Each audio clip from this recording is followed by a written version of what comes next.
Почитувани гледачи, продолжуваме со делот Наменет за здравје. Од 1 до 7 август се одбележува Светската недела на доењето. Колку доењето помага за нормален раст на бебето? И во услови на пандемија, дали ковид позитивни роделки можат да ги дојат бебињата? Мој денешен гостин е доктор Весна Чибишева, гинеколог акушер од Клиниката за гинекологија и акушерство. Доктор Чибишева, добре дојдовте. Добар ден, Сања. Ви благодариме многу на поканата. Мило ни е што има медиумска покриеност на оваа недела, односно Светската недела за поддршка на доењето. И ние како Македонска асоциација за гинеколози и обстетричари и оваа година активно се вклучуваме во одбележување на оваа Светска недела. Се работи за една глобална иницијатива за поддршка на доењето. Многу активности се преземаат и во првата недела на август секоја година се одбележуваат најразлични настани кои што го поддржуваат доењето и кои што ни овозможуваат да потенцираме и да мотивираме користење на мајчино млеко, кое што е најдобра храна за новородените бебиња. Колку мајките во Македонија дојат и колку мајчиното млеко е всушност потребно за правилен раст на бебето? За жал, со сите овие иницијативи кои што се преземаат многу активно последните години, со сите истражувања, доаѓаме до едни бројки кои што се малку разочарувачки. Не само во нашата држава, во нашата се малку подобри, да речеме, споредбено со поразвиените земји. Меѓутоа, за жал, 2 од 3 новороденчиња воопшто не се дојат во првите 24 часа од породувањето. На светско ниво бројките се тука некаде, само околу 41% од новородените во првите 6 месеци од нивниот живот се поставени на ексклузивно доење, или 3 од 5 деца во првите 24 месеци од нивниот живот воопшто ќе бидат доени. И Светската здравствена организација се соочува со овие бројки и всушност во последниот извештај во однос на глобалниот акцијски план за доењето нагласува дека бројките се многу мали и дека статистички немаме никакво подобрување во бројот на доени деца во последните 15 години. Значи, постојано трендот е или ист, или некаде дури во некои високо развиени земји и во драстично опаѓање. Затоа и последниот акцијски план на СЗО до 2025 година е вклучување на сите сектори, значи здравствениот, политичкиот, граѓанскиот сектор и така натака во спроведување на активности за поддршка на доењето. Нивниот таргет е да постигнат некаде околу 50% на деца кои што во првите 6 месеци од нивниот живот ќе бидат на ексклузивно доење. Јас да ги повикам и нашите гледачи дека може да се јават во живо и да постават прашање до нашата денешна гостинка.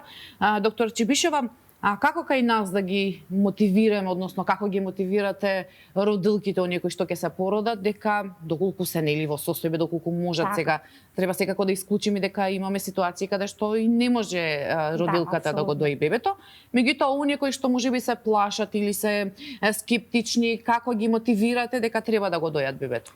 Видете, на оваа тема главно се занимаваат нашите колеги педиатри и они се повеќе упатени во тоа, меѓутоа ние како гинеколози акушери мора да бидеме свесни дека моментот на презентација на доењето кај мајките треба да биде малку повеќе во наши раце, значи во тек на целата бременост ние да ги едуцираме, а тоа е впрочем и слоганот на овогодинешната недела за поддршка на доењето. Да, едукација и поддршка. Значи заложи се за доење, едуцирај и поддржувај ги мајките како тоа да го прават на најдобар начин.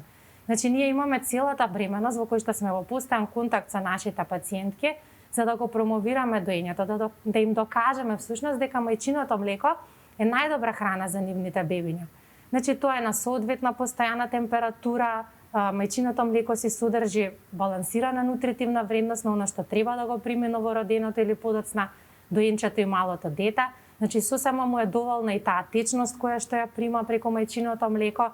Истовремено мајчиното млеко е значи најекономската храна, истовремено прави најмалку отпад за животната средина, така што има многу фактори кои што ги потенцираме и кои што треба дополнително да ги мотивираат родилките да остварат многу брз контакт после породувањето со нивното новородено и многу брзо да започнат со доењето. Значи најоптимално време е во првиот час после породувањето, остварување контакт кожа на кожа и започнување со доењето како процес. Значи не постои подобра храна од мајчиното млеко. Така, пред да продолжиме со разговорот, да вклучиме гледач, повелете во програма сте?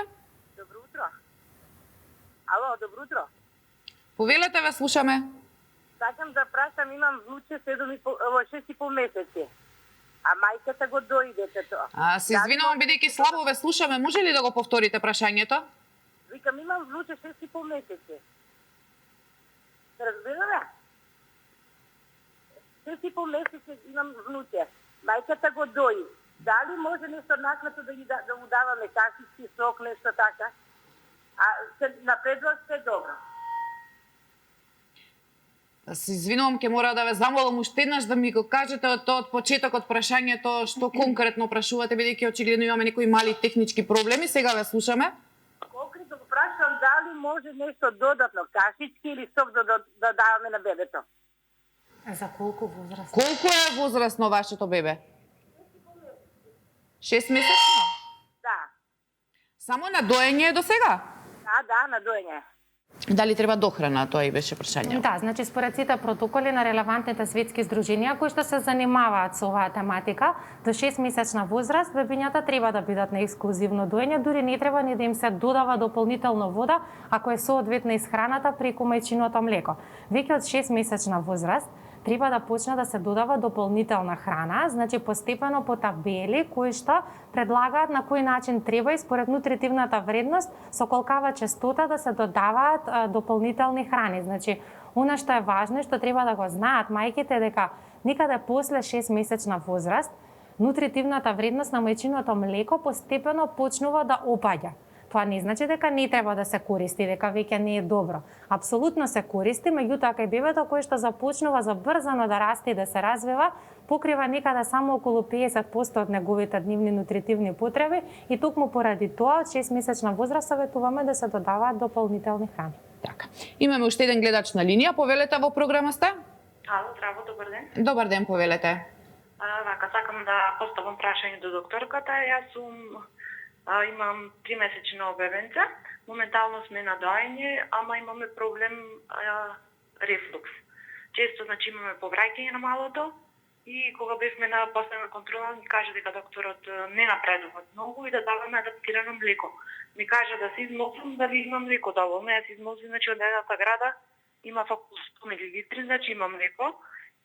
Сега малце проблем што морам да давам јас адаптирано, ми е страх дека бебенцето ќе се одвикне да рацица. А значи јас имам доволно млеко, ама имаме често повраќање. И сакам да прашам како да се справам во оваа ситуација, да. Ми констатира дека може да се работи за рефлукс. Јас значи ќе го надојам, ама имам повраќање почесто. И некогаш и од користам да кажам Аптамил Аер. Ви благодарам за јавувањето. Значи вака сега гастроезофагијалниот рефлукс или тоа често враќање на храната назад од желудникот е многу често кај новородени бебиња. Се работи за недоволна развиеност на сфинктерот, односно мускулатурата која што го спојува хранопроводот со желудникот, затоа што е многу честа појава, значи мајките многу често доаѓаат исплашени од овие настани, затоа што тоа се некогаш чести експлозивни повраќања кои што изгледаат многу страшно. Сега, значи, мајката има доволна количина на мајчино млеко, јас апсолутно не би ја советувала да престане да го дои бебето и да го префрли на вештачка млечна формула само заради гастроезофагијалниот рефлукс. Повеќе би советувала дополнителни исследувања, да не се работи за никаков поголем проблем и само едноставно чекање да соодветно се развијат овие делови од гастроинтестиналниот тракт кои што му помагаат потоа да го надмине овој проблем. Разликата е во агрегатната состојба. Мајчиното млеко е секогаш доста потечно. Значи тоа содржи само природни материи. А балансираните млечни формули кои што постојат и во антирефлуксни формули, значи апсолутно за вакви деца кои што имаат проблем со рефлукс, многу брзо ја менуваат агрегатната состојба. Меѓутоа тоа се додатоци, тоа се материи кои што се од типот на конзерванси, кои што му помагаат на млекото да побрзо дојде во подцврста агрегатна состојба и да и покрај постоечкиот рефлукс бебето не може да го поврати, односно да го изфрли назад. Тоа не Имаше дополнително прашање дали бидејќи прима и адаптирано млеко може да се одвикне сега од мајчиното.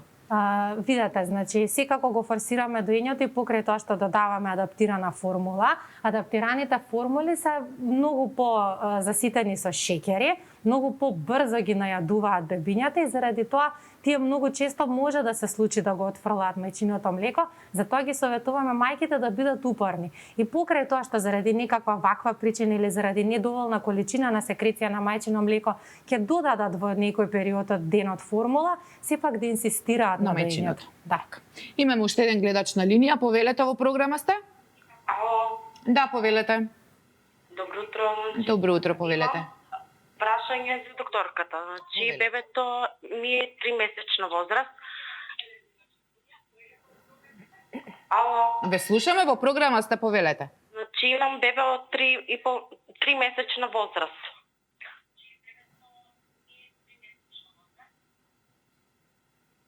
Ало, Ве слушаме, во програма сте, повелете.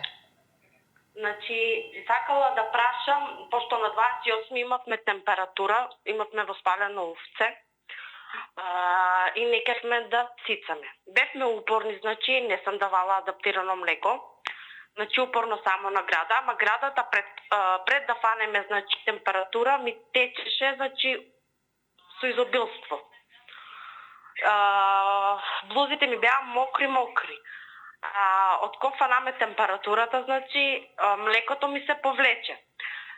Сега дали има шанси, значи да немам доволно млеко за бебето да значи она е мирно, не плаче, додека не дое, значи дали има шанси значи да му е малце млекце? Да, ви благодарам за јавувањето. Имале Видете, да, кај посебни здравствени состојби кај мајките многу често се случува да мајчиното млеко се намали во количина и во капацитет на секреција. Значи, сепак се работи за сложен хормонално условен процес кој што доведува до секреција на млекото, па и стресните ситуации може да доведат до пореметување во неговата секреција. Меѓутоа, штом се работи за покачена телесна температура кај мајката, треба да се направат дополнителни исследувања кои што најчесто треба да одат во насока на испитување на градите за постоење на некаква инфекција во самото ткиво на дојката, значи на млечната жлезда, и да се исклучи било што од таја природа, затоа што ако се работи за покачена телесна температура и било каква инфекција во самата млечна жлезда, тогаш апсолутно секреција на млекото се намалува. Заради тоа би ја советувала мајката да не престанува со доење, меѓутоа сепак да се обрати кај нејзиниот матичен гинеколог и да направи дополнителни анализи, меѓутоа затоа што не ја разбрав убаво дали и бебето имало проблем со температура. Да, и бебето така, јас ја Ако барам веќе разбрав. имало проблем, да, апсолутно треба да се побара помош и од неговиот матичен педијатар, за да знае како и на кој начин да ја балансира храната, за да ја надминат побрзо оваа состојба. Така. Доктор Чибишева, зборуваме за доењето колку е важно, колку е неопходно за раст, бидејќи сега сме веќе 3 години во време на пандемија од Да. COVID-19. Претпоставам дека и до вас се тие најчести прашања, дали COVID позитивни родилки можат да ги дојат бебињата? Да, за жал во тек на овие 3 години, соочувајќи се со оваа пандемија, за која што за среќа во моментот знаеме многу повеќе отколку пред 3 години, бележиме драстичен пат на бројот на мајки кои што дојат. Воглавно е тоа поврзано со стравот, дали ако може да му нешто се пренесе? случи, ако случајно се зарази или е заразена, па не знае, нешто ќе му пренесе на новороденото бебе. Веќе постојат многу големи студии кои што имаат опфатено над 50.000 ковид позитивни родилки и ниту една од нив нема докажано дека преку мајчиното млеко може активно да се пренесе вирусот. Значи, сепак теоретската можност на пренос постои, меѓутоа таа најчесто е по респираторен пат заради директен близок контакт на мајката и новороденото, многу ретко преку мајчиното млеко. Значи, во него вирусот може да се детектира, меѓутоа се уште не е детектирана негова активна репликација, односно активно множење во мајчиното млеко како медиум, иако антителата од сите класи, значи IgM, IgG, IgE, кои што се насочени према делови од вирусот, се детектирани во млекото и активно се пренесуваат на новороденото. Значи, апсолутна мотивација за сите ковид позитивни родилки, па дури и мајките кои што дојат и ќе станат ковид позитивни, да не прекинуваат со доењето, затоа што бенефитот на мајчиното млеко апсолутно ги надминува ризиците од пренос на коронавирусот кај новороденото, доенчето или малото дете, кое што најчесто или ќе го помине асимптоматски или во многу лесна форма, да напоменеме кај најголем дел од случаите. Значи секако и од овие правила, ретко меѓутоа постојат исклучоци, но сепак доењето да продолжи без разлика на позитивитетот на ковид. Така, споменавте дека на почетокот не само ние, току и цел свет не знаеше многу работи за вирусот. Да. Сега веќе сме трета година нели во ковид пандемија. Каква е сега состојбата? Дали кога имате ковид позитивна родилка, веднаш потоа и се дава бебето за да почне со доење? Видете, значи Универзитетската клиника за гинекологија и акушерство што во старт на оваа пандемија беше назначена за национален центар за згрижување. Така, имате ковид отдел. На суспектни и на позитивни пациентки. Значи, сите ковид позитивни родилки од целата држава се сливаат во нашата институција. Значи, организационо капацитетот на нашата клиника е толкав, значи, како во болнички кревети, така и во персонал, па ние во моментот немаме можност да ковид позитивните родилки им овозможиме веднаш после породувањето да остварат контакт, односно така наречениот rooming in, да им дозволиме нивните новородени постојано да ги чуваат во собата со нив. Значи, немаме можност. Кога може да го види бебето ковид позитивно? Нашите ковид позитивни родилки значи остваруваат контакт со бебето за жал при испис од болница. Иако сите здруженија препорачуваат да тоа биде веднаш во првиот час по породување, значи да се стимулира контактот кожа на кожа со мајката, што е и научно докажано дека помага и на мајката побрзо да заздрави, и на бебето побрзо да се прилагоди на надворешната средина, а и да го стимулира доењето. Меѓутоа, сепак не е тоа дека ние не сакаме да им овозможиме да остварат брз контакт, апсолутно сме свесни за бенефитите. Меѓутоа, бројот на пациентки кои што се слеваат на нашата клиника е навистина огромен. Истовремено сме и терцијарен здравствен центар кој што ги згрижува сите прематурни, односно предвремено родени, па капацитетите навистина ни се толкави, многу ограничени. Ние со последниот бран, значи во последниот месец само имаме нешто над 100 прегледи остварени во нашата ковид амбуланта. Имаме некаде околу 40 породувања на ковид позитивни трудници. Тоа е навистина голем број во ограничен капацитет на ковид одделот за на сите тие да им овозможиме брз контакт со новородените. Пред да зборуваме за тоа какви се симптомите нели кај ковид позитивните трудници, оние што доаѓаат на преглед, дали можеби имате бројки или дали некој прави истражување од сите тие досега ковид кои што биле ковид позитивни родилки што си заминале дома со бебињата, продолжиле со доење со мајчино млеко или веднаш преминуваат на адаптирано? Голем дел од пациентките значи остануваат во контакт со нас затоа што покрај исписот од болница значи тие доаѓаат на најразлични контроли, особено ковид позитивните мајки ги советуваме после породувањето да дојдат на една контрола чисто да видиме како се одвива заздравувањето заради дополнителната респираторна симптоматологија која што најчесто ја имаат заради позитивитетот на ковид. Значи, најголем дел од нив ги мотивираме и за среќа најголем процент од нив го прифаќаат доењето. Меѓутоа, мора да бидеме свесни за онаја мала група на пациентки кои што навистина беа во тешка здравствена состојба, кај кои што не постои можност значи да се стимулира доењето, па тие пациентки преминуваа на адаптирана формула, но по подобрување на општата здравствена состојба, повторно пробувавме да го стимулираме доењето и секрeciјата на мајчино млеко. Истовремено тука ковидот ни ја зголеми малку стапката на предвремено родени деца, па со нив дополнително имаме зголемување на процентот на оние кои што останаа да бидат хранети со вештачките млечни формули. Да, меѓутоа и досега барем кај нас па и во многу други земји во светот немаме пренос при раѓањето од мајка позитивна на плодот на детето да се пренесе вирусот. Многу е мал процентот, значи некаде околу 1% во сите релевантни светски направени досега студии, само околу 1% преносот значи на коронавирусот од мајката на новороденото и тоа најголем процент од преносот се случува во постпарталниот период, односно по самото породување. Изузетно е мал процентот што се случува во тек на самото породување или пред породувањето. Тоа се многу специфични лабораториски студии кои што според репликацијата на вирусот и според антителата од прилика одредуваат временската рамка во која што се заразило новороденото, но бројките се занемарливо малку. Така, бидејќи веќе се приближуваме кон крајот на емисијата, доктор Чибишева, зошто имаме толку голем број сега на позитивни трудници и каква им е клиничката слика сега со овој нов бран, со новата подваријанта на омикрон? Дали е многу полесна во споредба со претходните бранови? Видете, значи последниот бран е така интензивен заради тоа што нели веќе немаме никакви ограничувачки мерки, веќе луѓето го прифатија на некој начин коронавирусот како секојдневие. па и веќе маските се сврлени од употреба и така. Бремените жени се една посебна популација, значи тие и самата Светска здравствена организација ги дефинира како посебна популациона група, па така и последниот бран на заразени пациенти со новата подваријанта на коронавирус се разликува кај општата популација кај бремените жени.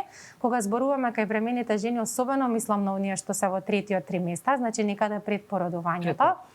Секако дека постои респираторна симптоматологија се уште, секако дека постои покачена телесна температура. Она што е специфично за овој бран е што имаме многу трудници при крај на бременоста кои што ни се јавуваат со гастроинтестинална симптоматологија, значи гадење, повраќање, некои лесни болки во стомакот кои што они не можат да ги разграничат дали потекнуваат од бременоста или потекнуваат од органите за варење. Меѓутоа сепак фебрилноста, односно покачената висока температура и респираторната симптоматологија остануваат како доминантен знак и за жал кај бремените жени секогаш се развиваат со поголем интензитет и носат многу поголем ризик од компликации споредбено со општата популација, да речеме од истата возрастна група. За среќа овој бран е малку полесен, но Тоа сега да ја прашам тешки случаи како што сме имале за среќа во последниот бран, значи најголем дел од пациентките поминуваат со лесна клиничка слика. Значи, тоа не го кажам за да ги охрабрам луѓето дека сепак лесно ќе поменат. Да, ќе поменат лесно. Апелот останува ист. Значи, бремените жени се посебна категорија. Значи, тие мора многу повеќе од останатите да се заштитуваат. Значи, сепак, секојдневно во нашата амбуланта им советуваме да избегнуваат масовни собери, а ако веќе учествуваат во некој масовен собир, сега имаме многу семејни прослави, постојано се полни, да, трговските центри, сепак да се заштитат и барем во такви затворени простори каде што има гравитација на многу луѓе, многу ретко се проветрува, многу се блиски контактите, да носат барем заштитна маска. Ги слушаат вашите совети, што ви вели искуството? Па, искуството ни вели дека многу малку ги слушаат нашите совети. За среќа, велам, овој бран поминуваме многу полесно отколку претходните, кога за жал имавме и смртни случаи кај бремени и породени пациентки, значи не ги слушаат советите, меѓутоа повторно еве ние користиме на овој начин што е можно повеќе да апелираме, што е можно повеќе да советуваме соодветно да се заштитат, затоа што покрај стресот од инфекцијата со коронавирусот кој што сега за среќа се намалува кај општата популација, бремените жени истовремено нели имаат уште еден живот кој што расте во нив, па психолошкиот стрес со кој што се соочуваат при добивање на позитивен тест е многу поголем. Така. Јас се надевам дека ова не беше намера да ги плашиме, туку Апсолутно едноставно не. апел дека Само треба да апел и внимаваат совет, и да се заштитат бидејќи се одговорни за два животи. Така е. Доктор Чибишева, јас ви благодарам што бевте наш денешен гостин, што споделивте совети и за доењето, меѓутоа и за трудниците и родилките кои што се позитивни на COVID-19, како да се заштитат и што треба да направат. Во следна прилика ќе разговараме на некоја друга тема која што е од областа на она што вие го работите на клиниката за гинекологија. Ви благодариме на поканата. Она што сега следува е блокот реклами, па се враќаме во студио.